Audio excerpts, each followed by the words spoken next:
Nothing could separate Uruguay and South Korea in their World Cup opener in Group H despite plenty of attacking quality on show in Qatar.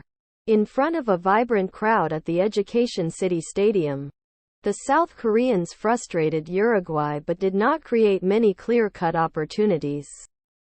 Their best fell to Wang Ui-jo, who fired over the bar in the first half, before Uruguay captain Diego Godin headed a corner against the post.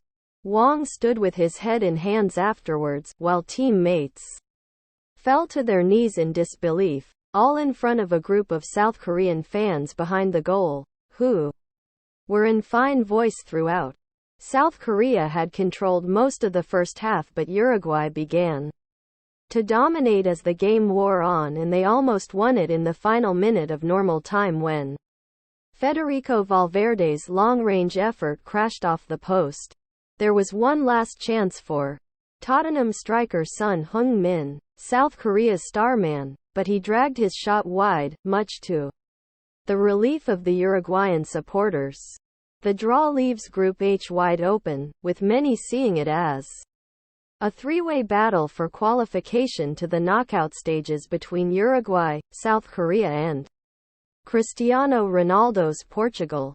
FIFA World Cup Groups and Schedule. World Cup TV coverage guide. Son and Nunez missed chances in competitive draw. The atmosphere around the stadium beforehand was fairly subdued, but after kick-off there was relentless noise from a few hundred South Korean fans in one corner. It was their players who took control of the game in the first half, playing some good build-up football and testing the Uruguayan defense from wide areas. Son was often isolated on the wing, but when he did have an occasion to run into space, he beat two players and whipped in a dangerous cross.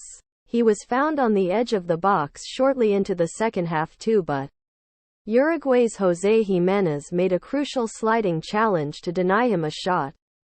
Son was a threat only occasionally, but the crowd often rose to their feet as their voices lifted in anticipation for what he could potentially produce, and he nearly came good in the final moments when he dragged an effort wide. Uruguay's game plan was clear.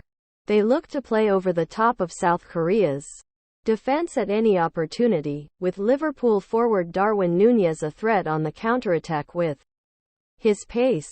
Real Madrid's Valverde almost got on the end of a long ball from Jiménez, while Núñez should have connected with a cross that came in from the right.